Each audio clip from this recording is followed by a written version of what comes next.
नाज़रीन, बांग्लादेश की जंग आज़ादी, जिसे बंगाली में मुक्ति जदो और पाकिस्तान में सकूते ढाका कहा जाता है, पाकिस्तान के दो बाजू मशरिकी पाकिस्तान और मगरिबी पाकिस्तान और इंडिया के दरमियान होने वाली जंग थी, जिसके नतीजे में मशरिकी पाकिस्तान आज़ाद होकर बांग्लादेश की सूरत में दुनिया के नक्शे पर आया। इस जंग के हवाले से अक्सर सोशल मीडिया पर अजीब किस्म के कॉलम्स, खबरें और मुख्तलिफ रिवायात गर्दिश में रहती हैं कि सन 71 की जंग में अफवाज पाकिस्तान ने बंगालियों पर जुल्म सितम के पहाड़ ढाए, लूट मार की, बंगाली खवातीन की असमत दरी की, सरेआम इनके घरों में लूट मार का बाजार गर्म किया, जबकि बंगालियों के साथ तारीख का वो बदतरीन जुल्म हुआ जिसकी मिसाल तारीख में नहीं मिलती।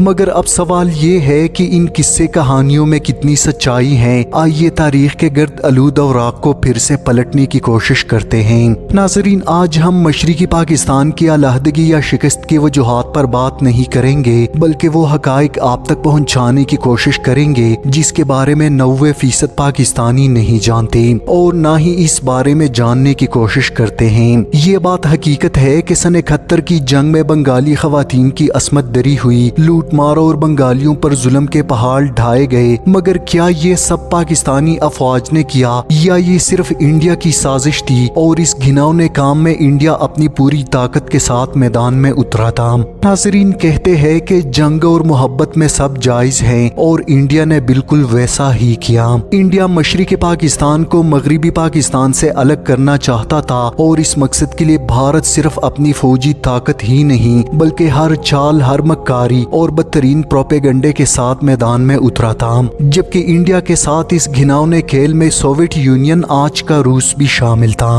रूस की खुफिया एजेंसी KGB का साबिक ऑफिसर कई बार अपने इंटरव्यूज में इस बात का इंकिशाफ कर चुका है कि 1971 में मशरिकी पाकिस्तान में कोई आजादी की जंग नहीं थी। ये सिर्फ एक साइकोलॉजिकल ऑपरेशन था। हमने अच्छा लिखने और अच्छा बोलने वालों को भर्ती किया और बड़े पैमाने पर लोगों की ब्रेन वॉशिंग करके बगावत पर आमादा किया, जबकि बाद में ऐसे तमाम लोगों को मरवा दिया, जिसकी सबसे बड़ी मिसाल शेख मुजीब था। जब इसका काम खत्म हुआ तो इसे रस्ते से हटा दिया गया। नाज़रीन, बंगाली हिंदू रिसर्चर और स्कॉलर शर्मिला बोस अपनी 1971 से मुतालिक किताब डीड रेकनिंग में लिखती हैं कि मशरिकी पाकिस्तान में पाक फौज के बंगालियों पर जुल्म सितम को हद से ज्यादा बढ़ा चढ़ाकर पेश किया गया, जबकि मुक्ति बाहिनी और इंडियन फौज के जराइम को मुजरिमाना हद तक छुपाया गया। इसके अलावा भारतीय army chief general Manek Shaw के इंटरव्यूज यूट्यूब पर मौजूद हैं, जिसमें जब इनसे पूछा गया कि क्या पाक फौज ने बिना लड़े हथियार डाल दिए थे, तो इनका जवाब था बिल्कुल नहीं। वो इंतहाई बहादुरी से लड़े, मगर चूंकि वो तादाद में हमसे बहुत कम थे और इनकी फिजाई कुव्वत खत्म हो चुकी थी, यही वजह थी कि इनकी रसद और कुमक के रास्ते भी बंद थे। मानेक शॉ मजीद बयान करते हैं कि पाकिस्तानी फौज अपने बेस यानी मगरिबी पाकिस्तान से बहुत दूर थे, जिसकी वजह से उनके जीतने का कोई इम्कान नहीं था। जब पाकिस्तानी फौज को हथियारों की रसद बिल्कुल खत्म हुई तो इनके पास सरेंडर होने के अलावा कोई चारा नहीं बचा। अगर पाकिस्तानी फौज की जगह हिंदुस्तानी फौज ऐसे हालात का सामना करते तो वो भी सरेंडर करते। नाज़रीन, 1971 में जनरल मानेक शॉ का स्टाफ ऑफिसर ब्रिगेडियर पंदर सिंह अपनी किताब सोल्जर विद डिग्निटी में लिखते हैं कि सन 1971 की जंग में हम बांग्लादेशी मुक्ति बाहिनी और भारतीय फौजियों को पाकिस्तानी फौज के वर्दियों में बांग्लादेश में दाखिल करते।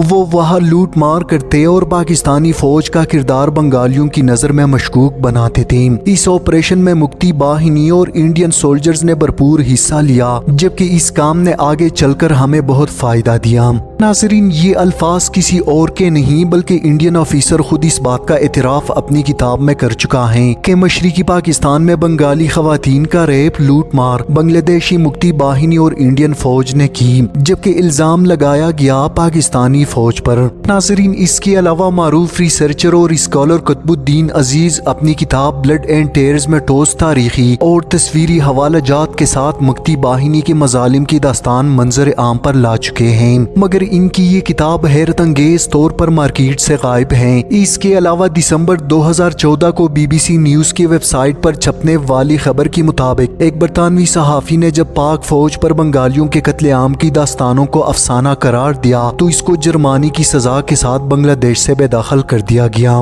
مئی 2010 میں ٹائمز آف انڈیا کی خبر کے مطابق سن 1971 کی جنگ کے بارے میں بھارتی فوج کا بہت بڑا ریکارڈ غائب یا ضائع ہو چکا۔ ذرا تصور کرے اگر ہندوستانی فوج کو اس جنگ میں فتح ہوئی تو پھر ریکارڈ کیوں غائب ہوا؟ وجہ یہ ہے کہ بھارت ہرگز نہیں چاہتا کہ اس نے مکتی باہنی کے ذریعے 71 جنگ میں جو گناؤنے جرائم سر انجام دیے جن کا الزام پاکستان پر لگایا گیا، اگر ان کی حقیقت کھل جائے تو بنگلہ دیش کے نام نہاد آزادی کی جنگ کی کوئی حیثیت نہیں رہ جاتی۔ دوستو، ان تمام حوالہ جات کے بعد چند سوالات اگر کوئی ان کے جواب دے سکیں۔ آج بھارتی وزیر اعظم نریندر مودی فخر سے کہتے ہیں کہ وہ مکتی باہنی میں شامل رہے ہیں۔ اگر یہ ٹھیک ہے تو پھر سوال تو اٹھتا ہے کہ ہندوستان نے جو مکتی باہنی کے نام پر بین الاقوامی بارڈر عبور کر کے پاکستان میں دہشت گردی کروائی، اس کا حساب آخر کون دے گا؟ اس کے علاوہ حسینہ واجد پاکستان سے محبت کرنے والوں کو 45 سال بعد کیسے پھانسی دے سکتی ہیں؟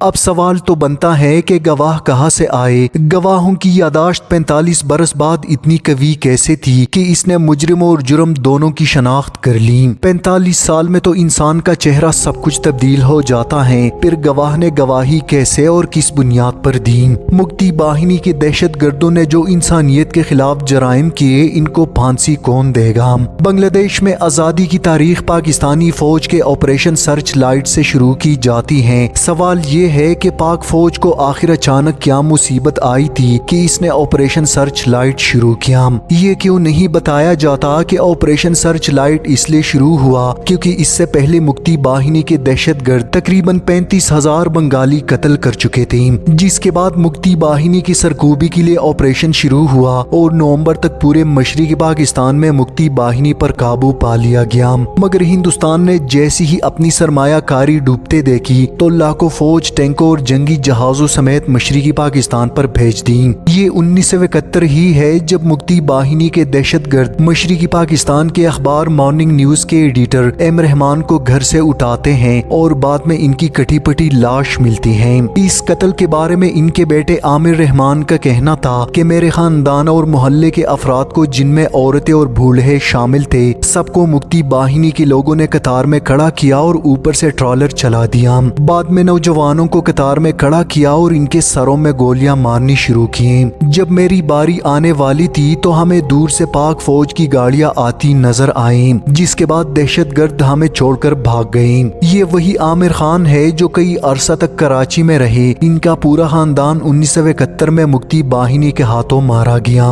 دوستو، اس بات سے انکار نہیں کیا جا سکتا کہ مشرقی پاکستان کے ساتھ کسی حد تک غیر منصفانہ روش بھی اختیار کیا گیا۔ ذوالفقار علی بھٹو کی ذاتی انا اور اقتدار کی ہوس نے مشرقی پاکستان کو مغربی پاکستان سے الگ کر دیا۔ یہ ایک عظیم سیاسی بلنڈر تھا، لیکن یہ کہنا کہ پاکستانی افواج نے بنگالیوں پر ظلم کیا، عورتوں کا ریپ کیا گیا، سراسر جھوٹ ہے۔ انڈیا نے اپنی مکاری اور درندگی کا خوب جادو دکھایا اور اس گھناؤنے کھیل کا الزام پاکستان پر عائد کیا، جبکہ اس کھیل میں شیخ مجیب کی انتظامیہ بھارت کے ساتھ برابر کی شریک تھی تاکہ انہیں الگ ملک بنانے کے لیے جواز مل سکے اور جو بنگالی پاکستان کے مخلص اور وفادار تھے انہیں خاموش کیا جا سکے۔ اس کے بعد شیخ مجیب کی لاڈلی اور بھارت کی کٹ پتلی شیخ حسینہ بھی اسی راہ پر گامزن ہوئی جس نے بنگالیوں کی دلوں میں پاکستان کے لیے نفرت کا بیج بویا۔ مگر حقیقت کبھی چھپ نہیں سکتی۔ وہ بنگلہ دیش جہاں پاکستان کا نام لینا جرم سمجھا جاتا تھا، جہاں سینکڑوں کی تعداد میں جماعتی اسلامی کے اراکین کو سولیوں پر چڑھایا گیا، جن کا قصور صرف اتنا تھا کہ وہ پاکستان کے وفادار تھے